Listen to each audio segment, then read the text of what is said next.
Hello and welcome. आप सभी का दिल से स्वागत करता हूँ स्मार्ट इन्वेस्टिंग यूट्यूब चैनल पर, जहां आपको स्टॉक मार्केट से जुड़ी हर वो एक इम्पोर्टेंट अपडेट आपको टाइम टू टाइम मिलते रहे। तो दोस्तों, आज हम लोग इस वीडियो में बात करने वाले हैं एचडीएफसी जो फाइनेंशियल सर्विसेज जो आईपीओ आ रही है, उसके रिलेटेड हम लोग बात करने वाले हैं कि हमें क्या बेनिफिट मिलने वाली है अगर हम लोग अप्लाई कर रहे हैं, फिर आप अगर अप्लाई करना चाह रहे हो। क्योंकि आज तो है डे 2 और डे 3 में देखा जाए तो क्या इसकी प्रॉफिटेबिलिटी क्या हो सकती है, या यूँ कह सकते हो तो हमें लिस्टिंग गेन क्या मिल सकती है।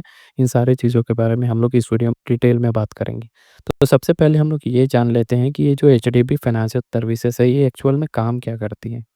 तो हमें ये जानना बहुत ज़रूरी है, क्योंकि हम इसमें इन्वेस्ट करने जा रहे हैं। तो इसमें अगर आप देखोगे, मैं इस कंपनी के बारे में डिटेल में थोड़ी आपको बताना चाहता हूँ। सबसे पहले आप देख लीजिए, ये जो एचडीबी फाइनेंशियल सर्विसेज है, आप ये लोगो देख के आप समझ गए होंगे कि ये जो एचडीएफसी बैंक है, उसी की सब्सिडरी है एक, ठीक है? उसी के जैसे ही काम करती है। तो अब आप सोचोगे कि ये एचडीएफसी बैंक है, जो कि उसका भी तो फाइनेंशियल, वो भी तो एक बैंकिंग है, तो फिर ये अलग से फाइनेंशियल सर्विसेज क्यों बना? दरअसल बात ये है कि जो एचडीएफसी जो बैंक है, उसपे क्या है कि आरबीआई की कुछ पॉलिसीज़, या फिर यूँ कह सकते हो कुछ रूल्स होती हैं, जिसे उनको फॉलो करना ही होता है। जैसे कि कुछ रेपो रेट होती है ना, जिसके बेसिस पे क्या है कि जो CASA rate, current account, saving account, ये जो होती है, उन्हें कुछ अमाउंट अपने पास रखना पड़ता है, तो वो उतनी प्रॉफिटेबिलिटी शो नहीं कर पाती है।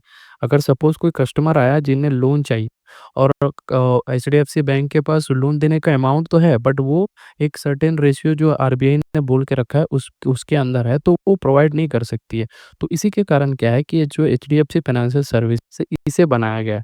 मैं तो आपको एक ओवरव्यू दे दिया हूँ, बट अब हम लोग ये देख लेते हैं कि इस आईपीओ के बारे में एक थोड़ी-सी टाइमलाइन देख लेते हैं। पहली बात ये है कि जून 25 को ये स्टार्ट हुई है, और आज है जून 26 है।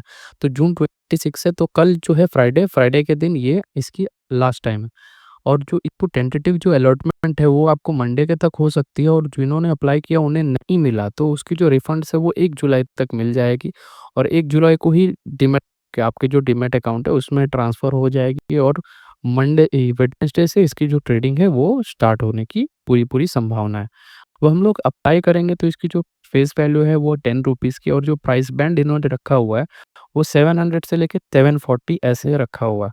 बट मुझे क्या लग रहा है, मैं अपनी जो पॉइंट ऑफ व्यू में बताता हूँ, ये जो प्राइस है ना, ये अभी भी थोड़ी-सी हल्की-सी ओवर प्राइस्ड है। बट हाँ, ये जो बैंक है, इन्होंने जो ये जो फाइनेंशियल सर्विसेज़ है ना, ये जो जब भी इन्होंने शेयर की प्राइस रखी है 700 से लेके, एकदम एक्यूरेट रखी हुई है कि इतनी ही एक्चुअल में होनी चाहिए। इनकी देखिए, कोई भी आईपीओ अगर निकलती है ना, तो उसके पीछे बहुत सारे बैंक्स, ये सारी चीज़ें ना, उनको इन्वेस्टिगेट करते हैं और सारी चीज़ें क्लियर करते हैं कि कितनी एक्चुअल में रहनी चाहिए। ये जो प्राइस है, जो ये बैंड हम लोग देख रहे हैं ना, 700 से लेके 740 तक, इसके लिए वो बैंक सारे बैठ के एक्चुअल में बहुत सारे एनालिसिस करते हैं, और एक प्राइस में निकल आते हैं कि हाँ, इसकी वैल्यूएशन इतना है, तो पर शेयर के हिसाब से इतना वैल्यूएशन होना चाहिए कहकर। तो ये सारी चीज़ें तो आपको समझ आ गई। अब मैं कंपनी के बारे में क्या है, वो सारी चीज़ें तो मैंने आपको बता दी। पहले कंपनी के पास 94% होल्डिंग थी, और एलोकेशन मतलब मार्केट में लिस्टिंग होने के बाद ये 74% हो जाएगी, और साथ ही साथ इसमें देखिएगा, कोई रेस्ट्रिक्शन नहीं है कि आने वाले दिनों में इसे और सेल करना हो ऐसा, क्योंकि 75% से कम ही है। तो यहाँ तक आपको समझ आ गया है। क्वांटिटी क्या है, कितने लॉट रहती है, ये मैंने पिछले वीडियोस में मैंने बता दिया है। अगर आप मेरे चैनल को कंटिन्यू फॉलो करते हो, तो आपको कोई कन्फ्यूजन नहीं होने वाली है, और वीडियो को पूरी तरह देखना, आपको कोई डाउट भी नहीं रहेगी, और आप एक्सपर्ट बन जाओगे धीरे-धीरे। एक टाइम में तो नहीं बन जाओगे, बट धीरे-धीरे बन जाओगे। ठीक है, अब हम लोग, ये तो हो गई, हम लोग कंपनी के बारे में सारी चीज़ें जान ली। अब इसके रिलेटेड कुछ न्यूज़ है, वो हम लोग देख लेते हैं। पहली न्यूज़ है एचडीबी फाइनेंशियल सर्विसेज़ जो जीएमपी है। अब हम लोग देख लेते हैं कि ये जो जीएमपी है, ये 6.3 जो है अहेड है आईपीओ से, मतलब जो प्राइस रहना चाहिए उससे ये थोड़ी ज़्यादा है, और इन्वेस्टर इसके ऊपर क्या कह रहे हैं, वो सब हम लोग को देखना ज़रूरी है। ठीक है, 47 से लेके ₹48 तक आपको अनलिस्टेड जो मार्केट है, उसमें मतलब जो प्राइस है ना, वो अपसाइड दिख रही है, मतलब ज़्यादा दिख रही है, और ये उस टाइम पे जो है 1200 से लेके 1350 तक ये गई हुई थी। बट यहाँ पर आप देख सकते हो, जो आईपीओ की अपर बैंड है वो सिर्फ 740 है। तो यहाँ पर आप देख सकते हो कितनी ज़्यादा की बेनिफिट है। ये तो हो गई पहली न्यूज़। अब दूसरी न्यूज़ में हम लोग देखते हैं, ये जो फाइनेंशियल सर्विसेज है, 12,500 करोड़ की बेट की हुई है, और ये एचडीएफसी बैंक के साथ ये कॉन्फ्लिक्ट ट्रैप कर रही है। जी, इसमें क्या है कि 10 रिस्क हो सकते हैं जो हमें इग्नोर नहीं करना चाहिए, वो सारी चीज़ें हमें पता यहाँ पर है। बट मैं आपको इन मतलब कुछ शब्दों में मैं आपको क्लियर कर दूँगा क्या है क्या नहीं। अब हम लोग इसकी जो करंट वैल्यू जो है ना, वो हम लोग देख लेते हैं। अब एक और न्यूज़ है, यहाँ पर आप देख लीजिए, और शेयर वैल्यू की एक्चुअल प्राइस है जो अनलिस्टेड मार्केट में रहती है ना, वहाँ प का एक चार्ट देख लीजिए आप। सबसे पहले जब ये आई थी वो 925 रुपीज़ के आस-पास थी, मतलब अगस्त जो है 21 की मैं बात कर रहा हूँ, मतलब 2021 की बात कर रहा हूँ। तब से ये अनलिस्टेड मार्केट में ट्रेड हो रही है। वही 925 है, और उसके बाद धीरे-धीरे अप जाने के बाद, ये तो कोविड का पीरियड है, तो यहाँ पर कोविड के बाद का पीरियड है, तो यहाँ से वो डाउन होनी शुरू हुई। और ये जो आप रेंज देख रहे हो ना, यहाँ से लेके यहाँ तक मैं आपको कर्सर कर देता हूँ। 5 जून 2022 से लेके यहाँ पर आप देखिए 24 जून 2023 तक, यानी ऑलमोस्ट डेढ़ साल ये इसी रेंज में है। ये रेंज की प्राइस क्या है, 650 से लेके 700 की रेंज है। अब आप बताइए, ये जो बैंक ने जो अपनी रेंज जो सेट की है 700 से लेके 740, क्या ये एक्सेप्टेबल है या नहीं? क्योंकि बैंक को भी पता है कि ये जो प्राइस है उनका वो यही रहना चाहिए। अब ये मार्केट में लिस्ट होने के बाद दिसंबर से स्टार्ट हुई, और तब से लेके ये इतनी रैली कर गई, इतनी रैली कर, आपको पता है कि एचडीएफसी और एचडीएफसी बैंक का जो है मर्जर हुआ था, उसका भी कारण है, ये जो शेयर है इसको भी लगा के बहुत ज़्यादा वैल्यूएशन मिल जाएगा। तो ये प्राइस है वो इतनी बढ़ गई थी कि ऑलमोस्ट एक टाइम पे आकर ये 1500 तक, 1400, या फिर आप यूँ कह सकते हो 1500 तक पहुँच। फिर जब इसकी लिस्टिंग की बात आई तो एक्चुअल कैलकुलेशन निकला, मार्केट में वैल्यूएशन निकला, तब देखा जाए तो ये ऑलमोस्ट 1275, या फिर आप यूँ कह सकते हो लिस्टिंग तक, जो मैं आपको यहाँ पर पहली जो न्यूज़ दिखाया था ना यहाँ पर, ये देखिए 1200 से लेके 1350 तक, ये रेंज तक आ गई थी। फिर उसके बाद क्या हुआ? फिर उसके बाद धीरे-धीरे इसकी वैल्यूएशन एक्चुअल पता लग गया, क्या होने वाला है, क्या नहीं। उसके चलते क्या है, धीरे-धीरे ये जो प्राइस है वो गिरना स्टार्ट हो गया, और सडनली एक ही दिन में, मतलब एक ही ट्रेडिंग सेशन में ऑलमोस्ट 1275 से लेके 740 तक, जो इसकी जो अपर प्राइस बैंड है वहाँ तक आ गई। अब इससे हमें क्या पता चल रहा है कि जो इसकी जीएमपी होगी उस पे क्या इफ़ेक्ट पड़ा होगा, वो भी आप देख लीजिए। देखिए, मुझे नहीं लगता कि इसमें कुछ आपको बेनिफिट मिलने वाली है, क्योंकि जो हाइप थी वो सब अनलिस्टेड मार्केट में ऑलरेडी हो चुकी है। बट अगर आप स्टिल चाहते हैं कि इसमें कुछ आपको लिस्टिंग गेन मिले, तो मैं आपको यहाँ दिखा देता हूँ कि कितना मिलने वाला है। पहले देखिए यहाँ पर कितना-कितना था, 104, देख रहे हैं धीरे-धीरे घट रहा है, 44 जो मैं आपको स्टार्टिंग पहले आर्टिकल में बताया था, 44, 50। तो अभी आप देख सकते हो कि अगर 74 740 का अगर आपका जो अपर प्राइस बैंड है, अगर उस पे अगर लिस्ट भी होती है, तो आपको 790, मतलब ऑलमोस्ट 6% 7% की आपको गेन मिलने वाली है। ये जो आप 1000 देख रहे हैं, ये इसलिए देख रहे हैं कि एस्टिमेटेड प्रॉफिट है पर लॉट, क्योंकि आपको 20 शेयर्स मिलेंगे, राइट?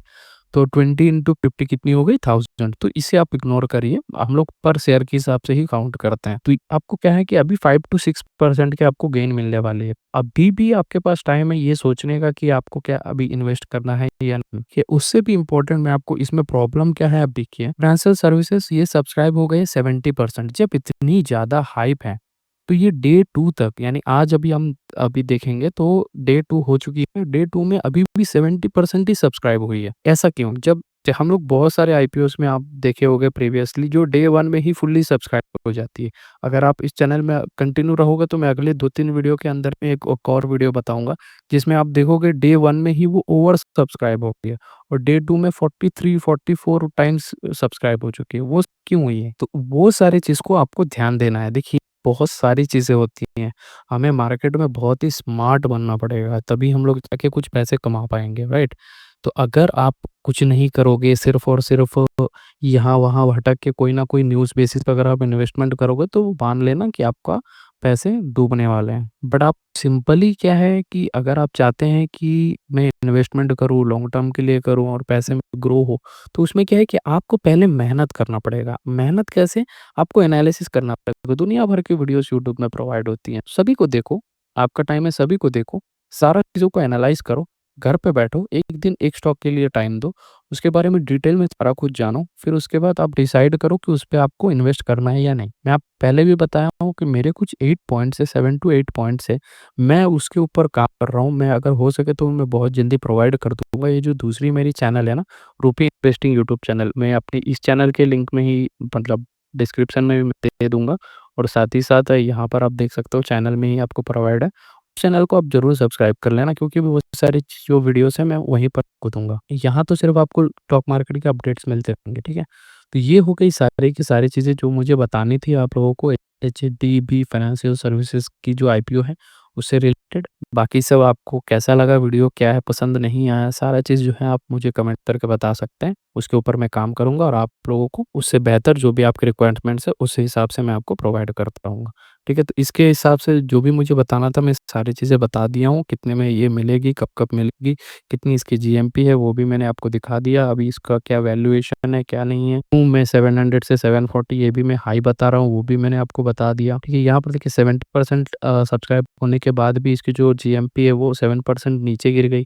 ये भी क्यों हुआ मैंने बताया, क्योंकि इसकी जो एक्चुअल जो वैल्यूएशन है उससे एडजस्ट हो रही है प्राइस, तो इसीलिए और गिर रही है। और मुझे नहीं लगता कि ये 740 750 के आसपास उससे ज़्यादा कुछ लिस्ट होने वाली है। अगर होती है तो वेल एंड गुड, बहुत अच्छा है। जो भी इन्वेस्ट कर जिनका भी आईपीओ लगा उनके लिए बेनिफिट होगी। बट अगर 740-50 के पास है तो वो लोग कॉस्ट टू कॉस्ट रहेंगे। बट हाँ, फ्यूचर इसका है, क्योंकि ये जो सेगमेंट में काम करती है ना, मैं अगर आपको यहाँ पर दिखाऊँ, तो ये जो छोटी-छोटी लोन्स होती है ना, जो हम लोग टीवी खरीदने के लिए, वॉशिंग मशीन खरीदने के लिए जो जाते हैं, तो व्हाइट लोन्स होती है। ये देखिए यहाँ पर दिया हुआ है customer loans. Company provides white loan जैसे कि वॉशिंग मशीन, रेफ्रिजरेटर और ब्राउन लोन जैसे कि टेलीविज़न, ये सारे जो इक्विपमेंट्स हम लोग खरीदते हैं, तो जो हमें लोन मिलती है ना, उस पे ये काम करती है। ईएमआई की जो सर्विसेज़ है, वो सारी यहाँ पर प्रोवाइड होती है। सिंपली आप कह सकते हो जो बजाज फाइनेंस है, उसकी कॉम्पिटिशन टाइप है ये वाला। तो आशा करता हूँ कि आपको ये वीडियो अच्छी लगी है, और आप साथ ही साथ अगर आप इस वीडियो पे नए हैं, इस चैनल पे नए हैं, तो ज़रूर ये वीडियो पूरी तरह देखने के बाद इस चैनल को ज़रूर सब्सक्राइब कर लें, और साथ ही साथ बेल आइकन को भी क्लिक कर लें, ताकि आने वाली कोई भी अपडेट आपसे मिस ना हो जाए। Thank you. जय हिंद।